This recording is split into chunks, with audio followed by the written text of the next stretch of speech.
प्रधानमंत्री नरेंद्र मोदी का अमेरिका दौरा खत्म हो चुका है और वो भारत के लिए रवाना हो चुके हैं। अमेरिका में उनका चारों ओर खूब स्वागत सत्कार किया गया तो कारोबार को लेकर भी चर्चा हुई। दोनों मुल्कों के बीच 24 समझौतों पर दस्तखत किए गए हैं। आइए एक नजर डालते हैं प्रधानमंत्री मोदी अमेरिका से देश के लिए आखिर लाए क्या है। दुनिया के दो दिग्गजों के हाथ मिले और कारोबार पर भी चर्चा हुई, लेकिन ये मुलाकात माहौल बनाने से ज्यादा नजर नहीं आती। मोदी ओबामा शिखर वार्ता की अहम घोषणाओं पर नजर डालें तो अमेरिका भारत के 3 शहरों इलाहाबाद, अजमेर और विशाखापट्टनम को स्मार्ट बनाने में मदद करेगा। आतंकवाद के खिलाफ लड़ाई में खुफिया सूचना साझा करने और सहयोग पर सहमति बनी। दोनों देश मिलकर लश्कर, जैश, डी कंपनी और हक्कानी नेटवर्क के आर्थिक स्रोत और उनके रणनीतिक नेटवर्क को तोड़ेंगे। दोनों देशों ने रक्षा करार 10 साल के लिए बढ़ा दिए। भारत की बुनियादी संरचना के विकास के लिए कोलैबोरेशन प्लेटफॉर्म की स्थापना की जाएगी। मल्टीनेशनल कंपनी ब्लैक रॉक ने 2015 की शुरुआत में भारत में ग्लोबल इन्वेस्टर्स मीट होस्ट करने का ऐलान किया है। इसके अलावा अमेरिका WTO में भारत की खाद्य सुरक्षाओं का ख्याल रखेगा। दक्षिण एशिया सहित पश्चिम एशिया और अन्य क्षेत्रों में पनप रहे आतंकवाद की चुनौतियों पर हमने विस्तार से विचार विमर्श किया। हमने काउंटर टेररिज्म और इंटेलिजेंस में पारस्परिक सहयोग बढ़ाने पर सहमति व्यक्त की। जाहिर है ज्यादातर मुद्दों पर भारत और अमेरिका के बीच पहले से ही सहमति रही है।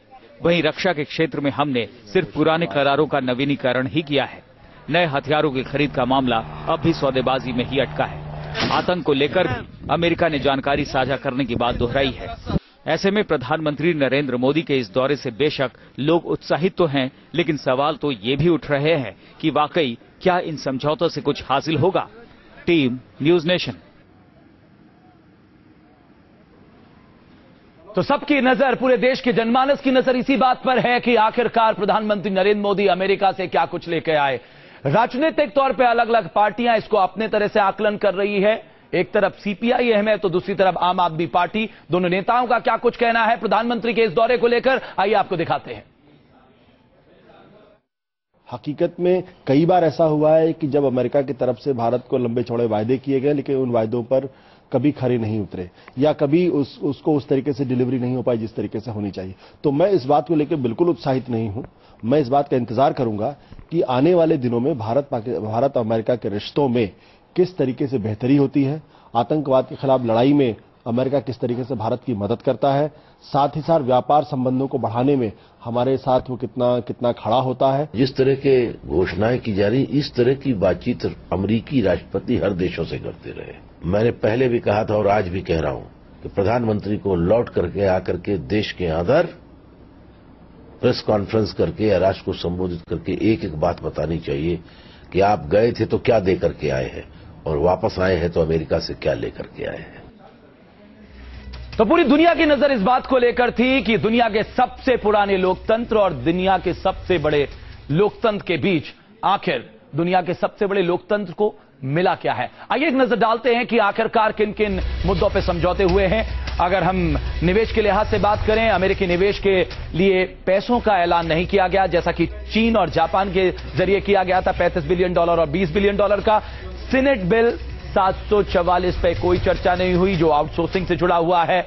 लश्कर-ए-तैयबा, जैश-ए-मोहब्बत, डी कंपनी और हक्कानी ग्रुप के नेटवर्क को तोड़ने पर सहमति बनी है। लेकिन जमात-उद-दावा का क्या? हाफिज सईद पर कार्रवाई के लिए दबाव बनाने का कोई भरोसा नहीं दिया गया है।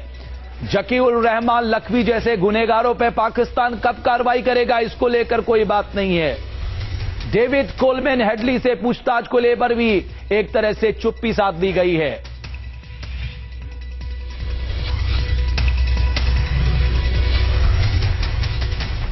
उदारता का परिचय देते हुए वीजा ऑन अराइवल की घोषणा करी एक बड़े उत्सव में, जश्न में। तो भारत के जो हमारे IT प्रोफेशनल्स हैं उनके वीजा के लिए भी वॉशिंगटन में जाकर वो करार कर लेंगे, इससे देश आश्वस्त होता। उसका कहीं जिक्र नहीं। हमारे देश में एक कहावत बड़ी मशहूर है, गंगा गए तो गंगा दास, जमुना गए तो जमुना दास। आतंकवाद के मुद्दे पर अमेरिका का रवैया कुछ इसी तरह का रहता है। वो वैश्विक आतंकवाद के खिलाफ जंग लड़ने का ऐलान तो करता है, लेकिन भारत में हो रहे जो आतंकवाद, एक्सपोर्ट आतंकवाद है, उस पर वो चुप्पी साध लेता है। क्या अमेरिका को नहीं मालूम कि भारत में दहशत का खेल खेलने वाले पाकिस्तान में बैठे हैं? फिर भी वो पाकिस्तान से उन पर कार्रवाई करने की बात क्यों नहीं करता?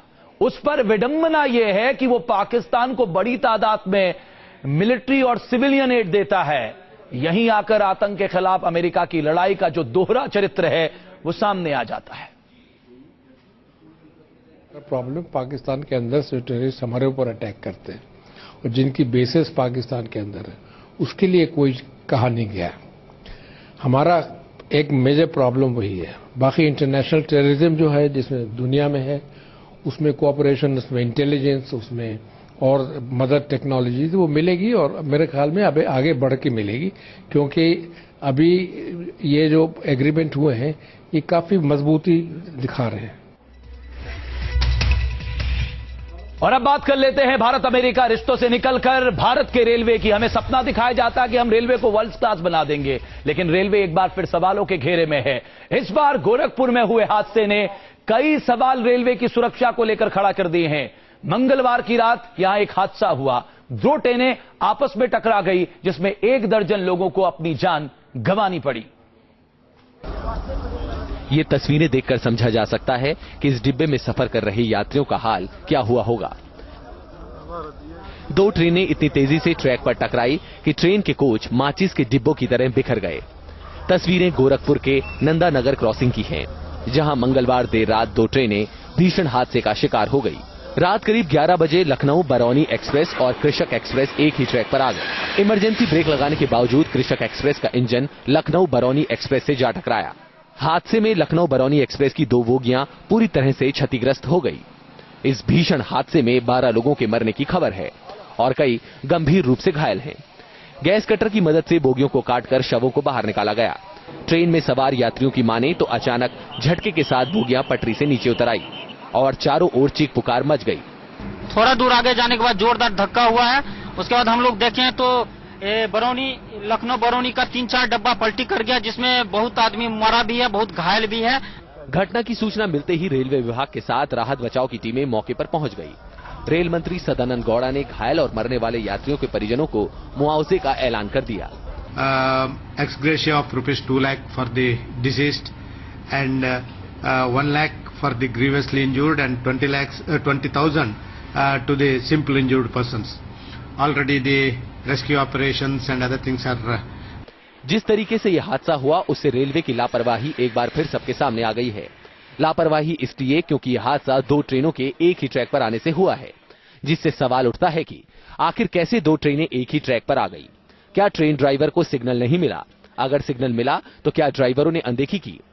रेलवे जल्द से जल्द हालात पर काबू पाने में जुटा है, लेकिन एक के बाद एक हो रहे बड़े ट्रेन हादसों ने भारतीय रेल को फिर से कटघरे में खड़ा कर दिया है। दीपक श्रीवास्तव, न्यूज नेशन, गोरखपुर। हमें सपना दिखाया जाता है रेलवे के विजन 2020 का, लेकिन स्थिति क्या है तस्वीर आपके सामने है। जानकार बताते हैं कि देश में 70% ट्रेन हादसे मानवीय भूल से होते हैं। करीब 17,000 अनमेन्ड लेवल क्रॉसिंग है, जिसे दुरुस्त करने में एक अनुमान के मुताबिक ये सरकार की कमेटी का कहना है 17 साल से ज्यादा वक्त लगेगा, अगर आप जरूरत के मुताबिक पैसा देंगे। ज्यादातर पटरियां खस्ता हाल हैं क्योंकि दबाव पटरियों पे बहुत ज्यादा है, तो सिग्नल सिस्टम भी पुराने पड़ चुके हैं। रेल सुरक्षा पर अनिल काकोदकर और सेम पेत्रोदा समिति की सिफारिशें सरकार के पास मौजूद हैं, लेकिन सवाल यह है कि इनको लागू कौन करे। प्रधानमंत्री नरेंद्र मोदी देश को बुलेट ट्रेन का सपना दिखा रहे हैं, वो विश्व स्तरीय ट्रेन की बात कर रहे हैं, लेकिन देश में हम आज भी रेलवे को लेकर बुनियादी चीजों को ही दुरुस्त नहीं कर पाए हैं। और अब अगली खबर की ओर बात करते हैं। नेशन व्यू में आप खबर दिल्ली से। इंडिया गेट पर अगर आप अपने बच्चों के साथ घूमने जा रहे हैं तो सावधान हो जाइए, क्योंकि यहां से 3 साल की एक बच्ची लापता हो गई है और बच्ची के माता पिता अपनी लाडली बेटी की तलाश में दर-दर ठोकर खा रहे हैं। 3 साल की जानवी कहां है, कैसी है और उसे कौन ले गया, ये सोच सोचकर माता पिता का कलेजा बैठा जा रहा है। अपनी मासूम बच्ची के खो जाने से मां का रो रो कर बुरा हाल है।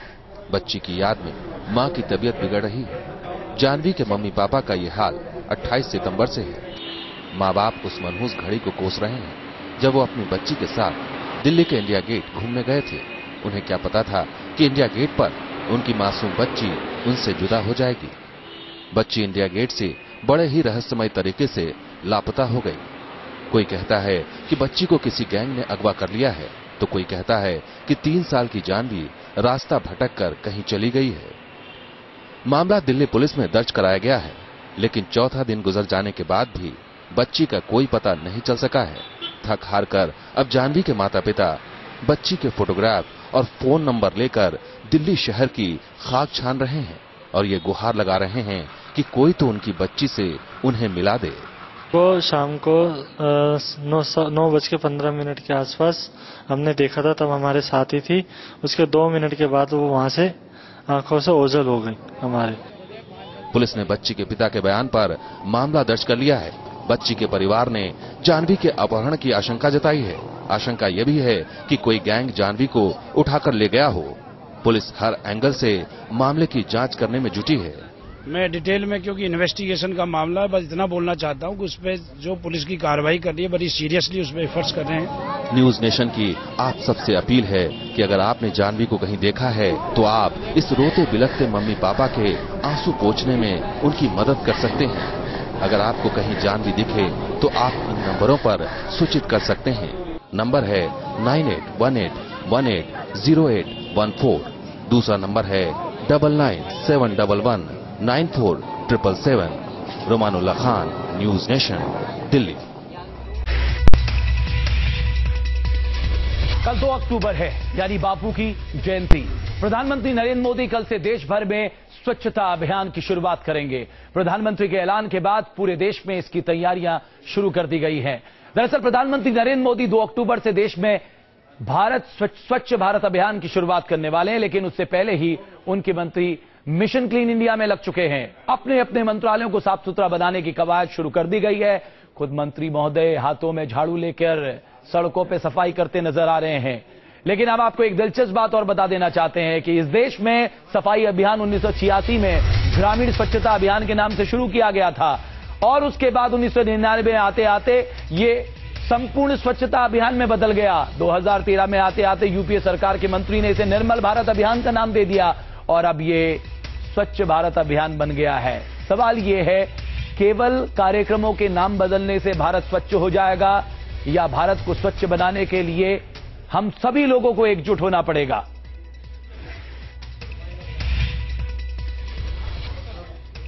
नेशन न्यूज में आज इतना ही। न्यूज नेशन में खबरों का सिलसिला लगातार जारी है।